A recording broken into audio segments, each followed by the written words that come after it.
आप भी अगर वर्कआउट करते हैं और फैट लॉस करना चाहते हैं, वेट लॉस करना चाहते हैं, मसल गेन करना चाहते हैं, तो इस वीडियो में हम बात करने जा रहे हैं आप ही के बारे में, जिन लोगों को भी फैट लॉस या मसल गेन में प्रॉब्लम होती है और काफ़ी वर्कआउट करते हैं बट उनको डिज़ायर्ड रिजल्ट्स नहीं मिल पाते। तो वो अपने वर्कआउट में क्या चेंजेस कर सकते हैं जिनसे उनको रिजल्ट्स दिखने स्टार्ट हो जाएं और वो अच्छे से फैट लॉस या मसल गेन कर पाएँ। चाहे आप बिगिनर हो या एडवांस हो, चाहे आप जिम जाते हो या ना जाते हो, ये वीडियो आप सभी के लिए है जो भी वर्कआउट कर कर फैट लॉस या मसल गेन करना चाहते हैं। इस वीडियो में हम बात करेंगे कि हम क्या मिस्टेक्स करते हैं अपने वर्कआउट में और क्या चीज़ें हम अलग से इंक्लूड कर सकते हैं जिससे कि हमें हमारी बॉडी के अंदर चेंजेस होते हुए दिखे, हमें फैट लॉस या मसल गेन होता हुआ अपनी बॉडी में नज़र आए। सबसे पहला पॉइंट है कि हमें जिम जाकर एक्सरसाइज करनी चाहिए अगर हमें फैट लॉस या मसल गेन करना है, या फिर हमें घर पर ही करनी चाहिए। इसका आंसर बहुत सिंपल है। आपको ये चीज़ ऐसे समझनी होगी कि हमारी बॉडी में क्या होता है, मसल्स को ये पता नहीं होता कि हम घर पर वर्कआउट कर रहे हैं या जिम में वर्कआउट कर रहे हैं। उसको ये पता होता है कि हमारी उस पर्टिकुलर मसल पर टेंशन कितनी पड़ रही है जब भी हम वर्कआउट कर रहे हैं। तो आप वर्कआउट घर पर करो, चाहे आप जिम में करो या कहीं और करो, आपको सिर्फ ये चीज़ ध्यान रखनी है कि जिस तरीके का आप वर्कआउट कर रहे हो, जिस मसल को आप टारगेट कर रहे हो, उसको अच्छे से आप मूव करा पाओ, उसकी मसल फाइबर्स को अच्छे से आप टीयर कर पाओ। क्योंकि जब तक मसल फाइबर्स टीयर नहीं होंगे, बेशक आप जिम में करो या घर पर करो, तब तक हमारी बॉडी बिल्ड नहीं होती, हमें मसल गेन नहीं होता और हमें फैट लॉस भी होना स्टार्ट नहीं होता। तो इसका आंसर बहुत सिंपल है कि हम वर्कआउट जिम में भी कर सकते हैं और घर पर भी कर सकते हैं। बस हमें ध्यान इस चीज़ का रखना होगा कि हम जब भी वर्कआउट कर रहे हैं उस टाइम पर हम वर्कआउट में अच्छे से इंक्लूड हों। तो सेकंड पॉइंट हमारा इसी से रिलेटेड है, माइंड मसल कनेक्शन। ये ऐसा पॉइंट है कि जो हमारे वर्कआउट के रिजल्ट्स को बहुत हद तक डिसाइड करता है कि हमें कितनी जल्दी मिलेंगे और कितने अच्छे रिजल्ट्स मिलेंगे। माइंड मसल कनेक्शन से मतलब है कि जिस मसल को आप मूव कर रहे हो, आपका माइंड का कनेक्शन वहीं पर होना चाहिए। आपको पता होना चाहिए कि अब हमारी मसल स्ट्रेच हो रही है और अब हमारी मसल स्क्वीज़ हो रही है। जब तक आपको ये नहीं पता चलेगा कि किस एक्सरसाइज से हम किस मसल को टारगेट कर रहे हैं, तब तक आप उस एक्सरसाइज में अच्छे से इंक्लूड नहीं हो पाओगे। तब तक आपकी मसल वो वाली जिसको आप टारगेट करना चाह रहे हो वो अच्छे से मूव नहीं हो पाएगी। तो माइंड मसल कनेक्शन बनाना बहुत ज़्यादा ज़रूरी है। और माइंड मसल कनेक्शन के लिए एक टिप ये है कि आप अपनी एक्सरसाइज की नेगेटिव मूवमेंट पर ज़्यादा ध्यान दें और जितना स्लो उस एक्सरसाइज को करेंगे उतना आपका माइंड मसल कनेक्शन बनेगा। बेशक आप किसी भी तरीके का वर्कआउट कर रहे हैं, उसमें आपको ध्यान ये रखना है कि अपनी मूवमेंट को बहुत स्लो कर दो। जब स्लो करोगे तो आपका माइंड मसल कनेक्शन उससे अच्छा बन पाता है और जब माइंड मसल कनेक्शन बनेगा तो आपकी मसल अच्छे से मूव होगी और उस मसल के फाइबर्स अच्छे से टीयर होंगे और वो जब रीबिल्ड होगी तो आपको मसल गेन और फैट लॉस दोनों ही अपनी बॉडी में होते हुए दिखाई देंगे। तीसरी चीज़ है टाइम। हमें कितनी देर तक वर्कआउट करना चाहिए। कुछ लोग 2-2 घंटे भी वर्कआउट करते हैं फिर भी उनको रिजल्ट्स नहीं मिल पाते, और कुछ लोग 1 घंटे करते हैं उनको तब भी अच्छे रिजल्ट्स मिल जाते हैं। ये टोटल डिपेंड करता है हम किस तरीके का वर्कआउट कर रहे हैं। अगर आप कार्डियो कर रहे हैं तो कार्डियो आप 2 घंटे भी 1.5 घंटे भी कर सकते हैं, क्योंकि वो स्लो मूवमेंट होती है, बहुत ज़्यादा आपका इन्वॉल्वमेंट नहीं होता उसके अंदर। आप एक ही मूवमेंट, एक ही पेस पर उसको एक्सरसाइज को परफॉर्म करते हैं। बट वहीं अगर आप हाई इंटेंसिटी इंटरवल ट्रेनिंग कर रहे हैं या वेट ट्रेनिंग कर रहे हैं तो उस तरीके के वर्कआउट में हमारी बॉडी बहुत ज़्यादा इंक्लूड होनी चाहिए, हमारी इंटेंसिटी बहुत अच्छी होनी चाहिए, तभी हमको रिजल्ट्स मिलते हैं।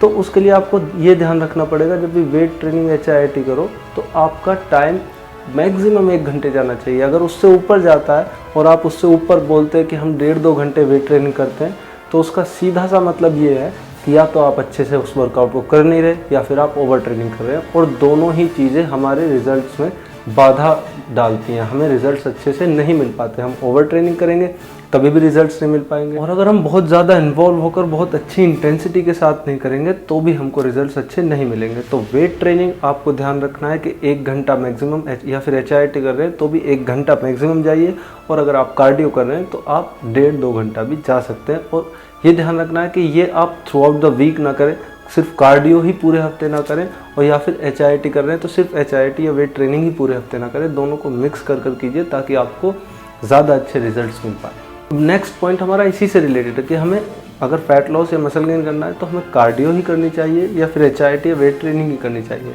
तो इसका आंसर बहुत सीधा है। आपको तीनों चीज़ें करनी चाहिए, तीनों मिक्स कर करना चाहिए। कार्डियो के लिए मैं एक आपको टिप दूं तो आप कार्डियो जिम में ना करें तो अच्छा है। कार्डियो के लिए सबसे बेस्ट है आप कोई भी एक स्पोर्ट चूज़ कर लीजिए और अगर आप उसको खेलते हैं तो आपका बहुत अच्छा कार्डियो हो जाता है। वहीं HIIT और वेट ट्रेनिंग आप हफ्ते में सिर्फ 3 से 4 दिन रखिए अगर आपको मैक्सिमम रिजल्ट चाहिए। बट जब 3 से 4 दिन करें तो वो ऐसा होना चाहिए कि आपको बचे हुए दिन में आपकी बॉडी को रेस्ट की ज़रूरत हो जाए, ताकि आपकी बॉडी रेस्ट लेकर अच्छे से रिकवर कर पाए। और ध्यान रखना, सिर्फ रेस्ट में ही हमारी मसल बिल्ड होती है। एक्सरसाइज जब हम करते हैं तो हमारी मसल टियर होती है, तो अगर हमें उसको रिबिल्ड करना है और अच्छे से ग्रो करना है तो हमें रेस्ट बहुत ज़्यादा ज़रूरी होता है। तो 3 से 4 दिन आप मैक्सिमम वेट ट्रेनिंग कीजिए और बचे हुए दिनों में कार्डियो कीजिए, जिससे कि आपको अच्छे रिजल्ट्स मिल पाएँ। और अगर आप दोनों को मिक्स कर कभी कभी ऐसा भी कर सकते हैं कि HIIT और वेट ट्रेनिंग के साथ भी कार्डियो कर सकते हैं। बट आपको अपने हिसाब से चीज़ें मिक्स करनी होंगी। ऐसा नहीं है कि सिर्फ एक ही चीज़ करने से हमें रिजल्ट्स मिलते हैं, सिर्फ वेट ट्रेनिंग करने से ही मिलते हैं, क्योंकि हम वेट ट्रेनिंग पूरे हफ्ते नहीं कर सकते। इसीलिए हमें कार्डियो करने की भी ज़रूरत होती है। कार्डियो भी कीजिए, HIIT भी कीजिए और वेट ट्रेनिंग भी कीजिए। तीनों को अगर मिक्स कर करेंगे तो हमें अच्छे रिजल्ट्स मिलते हैं। अब नेक्स्ट पॉइंट है कि हमें एक्सरसाइज के बीच में रेस्ट कितना लेना चाहिए।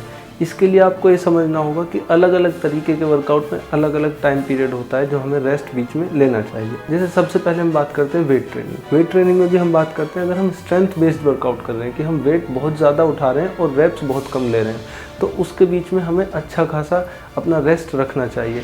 जब रेस्ट इसमें हम रख सकते हैं 2 से ढाई मिनट का। वहीं आप मॉडरेट वेट से कर रहे हैं और रेप्स ठीक ठाक 10 से 12 ले रहे हैं तो आप इसमें मॉडरेट ही रखेंगे रेस्ट भी, जैसे कि आप 1 मिनट मैक्सिमम रख सकते हैं। और वहीं अगर आप वेट बहुत कम रख रहे हैं और रेप्स बहुत ज़्यादा ले रहे हैं तो उसमें हम अपना जो रेस्ट पीरियड होता है उसको बहुत कम रखते हैं, जैसे कि 30 सेकेंड्स। तो स्ट्रेंथ बेस्ड में 2 मिनट, आप मॉडरेट वेट के साथ कर रहे हैं तो आप 1 मिनट, और अगर आप लाइट वेट्स के साथ कर रहे हैं और रेपिटेशंस ज़्यादा रख रहे हैं तो आप 30 सेकंड का रेस्ट ले सकते हैं। नेक्स्ट पॉइंट है हमारा प्री वर्कआउट की। जब भी हम वर्कआउट करने जाते हैं तो उससे पहले हमें क्या खाना चाहिए, कितनी देर पहले खाना चाहिए जिससे हमें अच्छे रिजल्ट्स मिले वर्कआउट करने के बाद। इसके लिए आपको ये समझना होगा कि अगर हमारा डाइजेशन भी चल रहा है बॉडी में और अगर हम वर्कआउट भी साथ के साथ कर रहे हैं तो उतने अच्छे से हम वर्कआउट भी नहीं कर पाते। हमें कम से कम 1.5-2 घंटे पहले खाना खा लेना चाहिए, जिससे कि हमारा जब हम वर्कआउट कर रहे हो डाइजेशन ना चल रहा हो। और अब बात करते हैं खाना क्या चाहिए।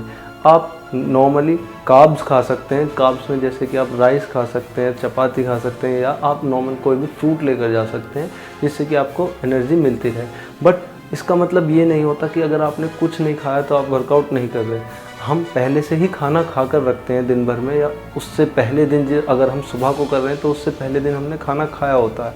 तो ऐसा नहीं होता कि हमें बिल्कुल एनर्जी नहीं होती। आप उस स्टोर्ड एनर्जी को यूज़ करना सीखें ताकि हम अपने फैट को भी यूज़ कर पाएँ as a source of energy. तो ऐसा ज़रूरी नहीं है कि अगर हम कुछ नहीं खाएंगे तो हमारी बॉडी में बिल्कुल भी एनर्जी नहीं रहेगी और हम वर्कआउट नहीं कर पाएंगे। हम नॉर्मली एम्प्टी स्टमक भी वर्कआउट कर सकते हैं, क्योंकि हमारे अंदर स्टोर्ड फैट रहता है। हमारी बॉडी जब भी खाने से एनर्जी नहीं मिलती तो अपने फैट को यूज़ करती है as a source of energy. Last point है हमारा प्रोग्रेसिव ओवरलोड। प्रोग्रेसिव ओवरलोड क्या होता है? प्रोग्रेसिव ओवरलोड का मतलब है आप किसी भी तरीके का वर्कआउट कर रहे हैं उसमें अगर आप ओवरलोडिंग नहीं कर रहे हैं। इसका मतलब जैसे सपोज़ आप अगर 10 kg से आज आप स्क्वाट्स करते हैं तो आप उसमें अगर बढ़ा नहीं रहे तो हमारी बॉडी एक तरीके के वेट से और एक तरीके की एक्सरसाइज से हैबिचुअल हो जाती है और फिर इतने अच्छे से रिएक्ट नहीं कर पाती।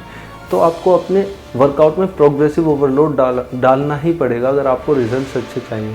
प्रोग्रेसिव ओवरलोड सिर्फ वेट से ही नहीं, आप रेपिटेशन से भी डाल सकते हैं। जैसे सपोज़ आप स्क्वाट्स कर रहे हैं और आप वेट उसमें नहीं बढ़ा पा रहे तो उसमें रेपिटेशंस बढ़ाइए।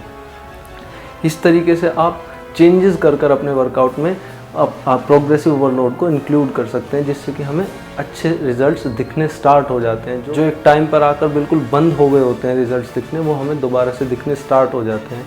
तो प्रोग्रेसिव ओवरलोड बहुत ज़्यादा ज़रूरी है अब हमारे वर्कआउट के लिए, अगर हम अपने बॉडी में फैट लॉस या मसल गेन करना चाहते हैं। तो ये थे हमारे पॉइंट्स जिसमें हमने डिस्कस किया कि हम अपने वर्कआउट की एफिशिएंसी और अपने रिजल्ट्स को कैसे बढ़ा सकते हैं, कैसे हम फैट लॉस और मसल गेन कर सकते हैं कुछ चेंजेस कर हमारे वर्कआउट के अंदर। आई होप ये वीडियो आपको अच्छा लगा होगा। मिलते हैं अपनी नेक्स्ट वीडियो में। Thanks for watching.